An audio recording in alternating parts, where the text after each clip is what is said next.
Yo, welcome back, and thanks again for tuning into another episode of the Real Work Stories podcast. I am your host, Benjamin, and we are back for another episode. Now, y'all know, before I get started, I have to say thank you for all the likes, comments, shares, subscribes, and downloads. I really appreciate it, y'all. I only say it every episode because I mean it every episode. Now, I know we've done a lot of these, but I tell y'all, I can talk about this stuff all day. We're going to talk about some more pet peeves that I have, because there's way too many of them.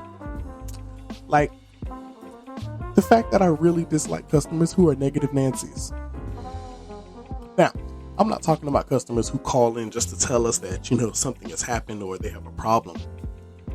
But I mean the ones who can only focus on all of the negative things about their service or with whatever you were talking to this person about. Like, you can tell a customer something like, I can ship your product with the fastest shipping option we have. It's 2-day shipping. You're guaranteed to have it in 2 days. It won't cost you anything. The customer.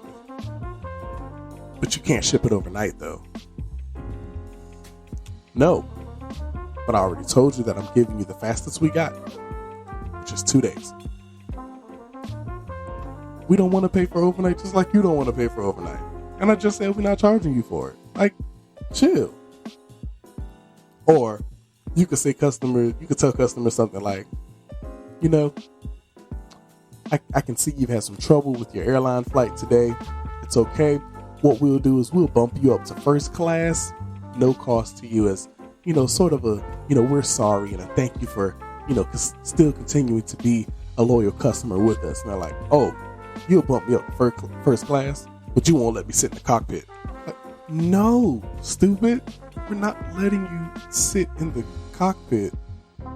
We already got you out of the baggage under the plane and put you in first class, so calm down. Calm down, okay? But yeah, they're just negative. It doesn't matter what you say. It really doesn't. Like, hey, it's all right. We'll comp your meal. You won't have to pay anything. The meal's on the manager tonight. We messed up. You won't have to pay anything. Oh, but you won't let me walk back in the kitchen. Why would I let you do that? Like, just, I can't stand it. That's why they're pet peeves.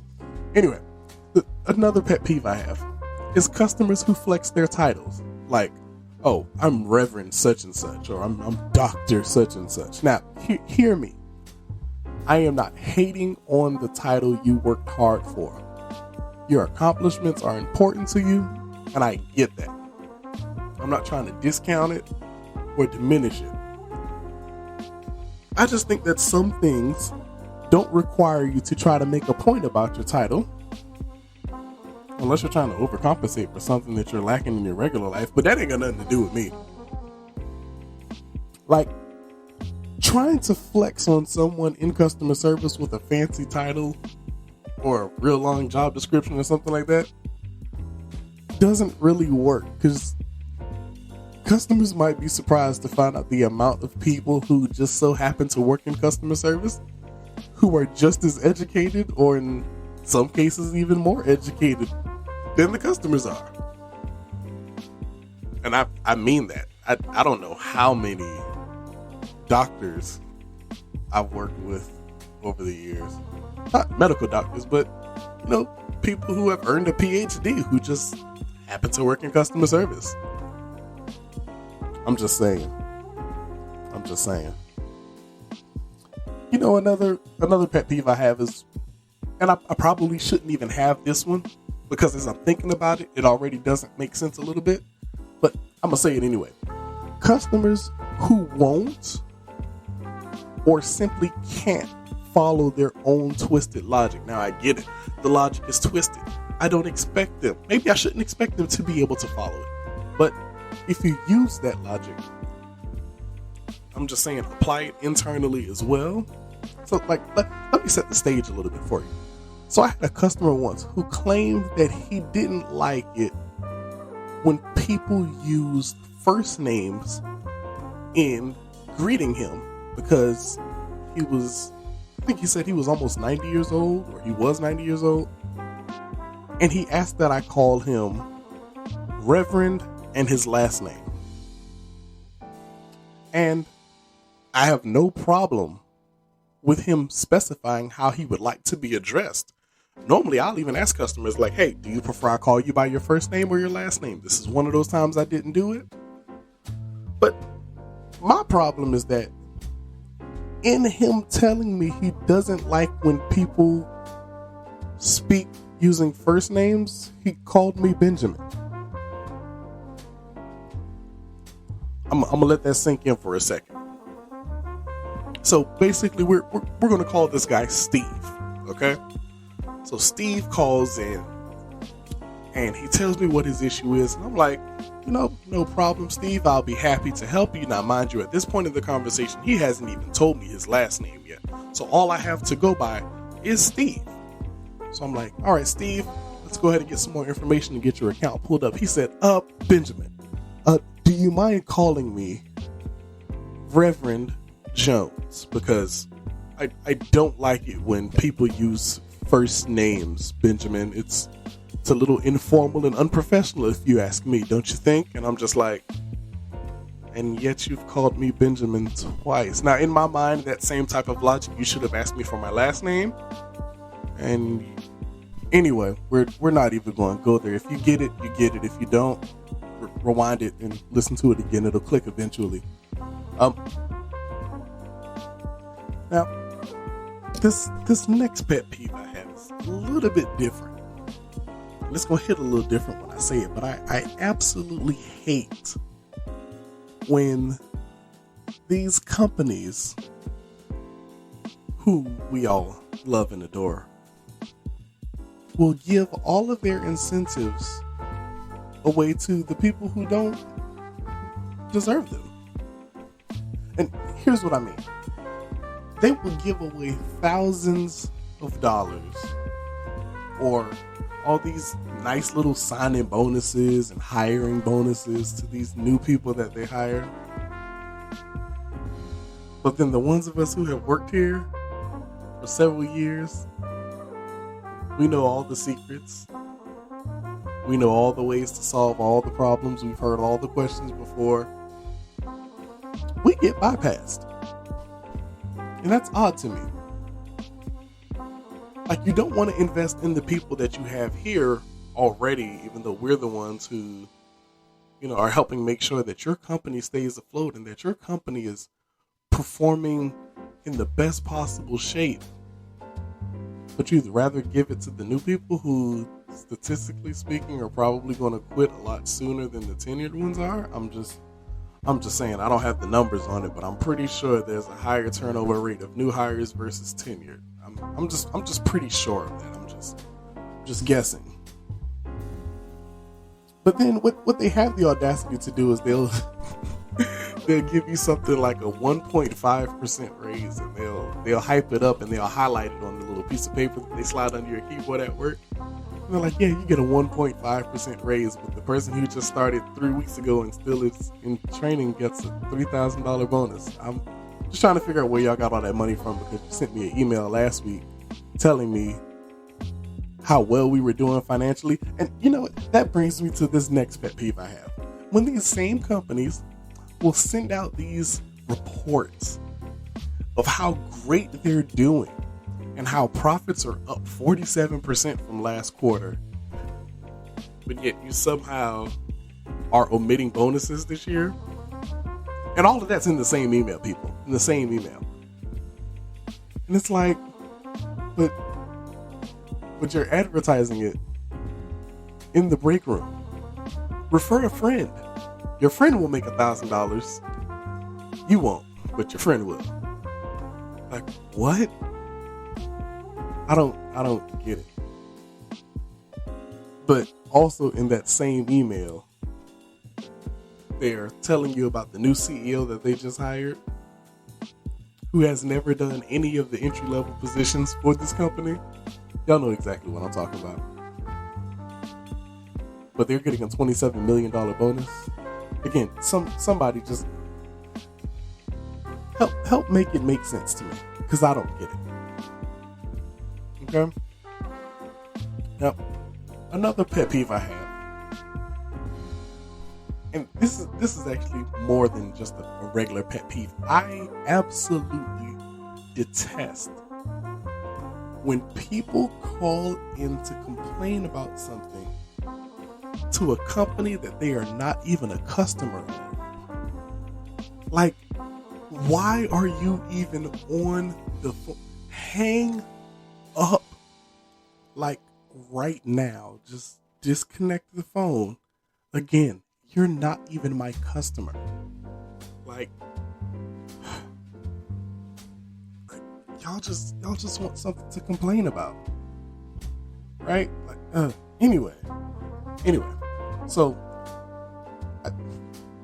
this was a little different. So I don't like it when customers say hello immediately following the question. Like, they don't even give you a chance to answer the question. Now, I get it. Customers, you've been talking for a couple minutes now. And you're like, hello? Is this person even still listening to me? But like, when I've been sort of interacting with the customer, throughout the phone call, like, okay, all right, yeah, okay. Just chiming in occasionally. And at least give me a chance to process whatever question you asked me before saying hello. Like, I'm just saying.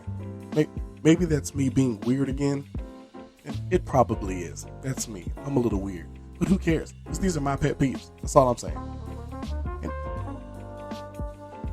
this one is almost like nails on a chalkboard to me. But I can't stand when you give a customer like some type of confirmation number. They read it back to you correct the first time when they're saying it right after you say it, but then somehow completely mess it up the second time. So like you give a customer like their confirmation, you're like, all right, your confirmation number is 123, and the customer's like 123 456 456 789 789. Okay. Let me read it back to you. And you'd be like, okay. And then they're like, that's A is in apple, B is in boy, C is in Charlie. Like, what? What are you doing? I gave you 9 numbers. Where did you get letters from? And it wouldn't bother me so much if you weren't repeating it to me while I was saying it the first time. So I heard you say it right. So where are you getting letters from now? This brings me to this point. Did you purposely mess it up just to try to get under my skin? Because if they did, it worked. Because you definitely got under my skin. But you're wasting my time. And you're wasting your time. Go do the milk carton crate challenge or something rather than mess with me. I'm just saying, go walk up a stack of milk crates and do that 4 times fast. Let me know how you feel afterwards. Anyway, I got a couple more pet peeves, y'all. I told y'all I have a lot of these and I can do this all day. So the next, have y'all ever been walking a customer through something like on the computer and you give the customers whatever steps they need to do? You're like, all right, okay, type in your account number here, type in your birthday here, and then the customer says, should I click continue? Nah, don't click continue. Just stay right there on that same screen, and the computer will automatically know to continue to go to the next page. You don't have to click continue. Just sit there on that page, and me and you will both sit here quietly while you don't click continue. Like, come on, like, that's why it's highlighted. Please click continue. Gosh.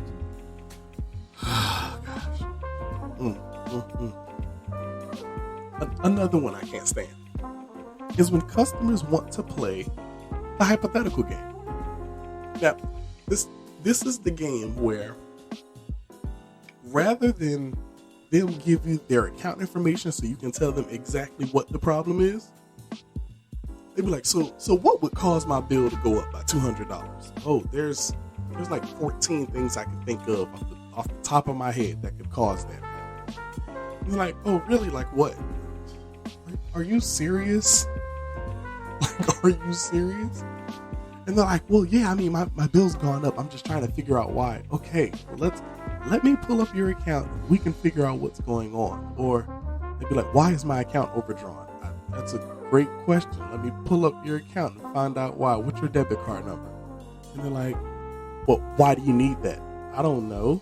Maybe so I can tell you why your account's overdrawn. You trust me, you do not want me to guess why your account's overdrawn, because I'll come up with some of the craziest things you could ever think of. Ma'am, did you have an OnlyFans subscription for $299? I don't know what they're selling, but you bought it. Like you don't want me to start making up random stuff. Just let me pull up your account and we can figure this out together. You know. But y'all, I am not gonna hold y'all with any more of these pet peeves. But here's what I need you to do. If you don't already, follow me on Instagram and Facebook at Real Work Stories Podcast.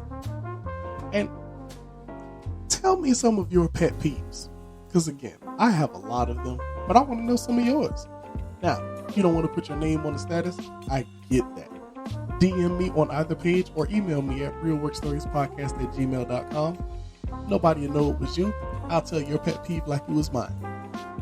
But thanks again for listening to the Real Work Stories Podcast. I'm your host, Benjamin. Until next time, holla.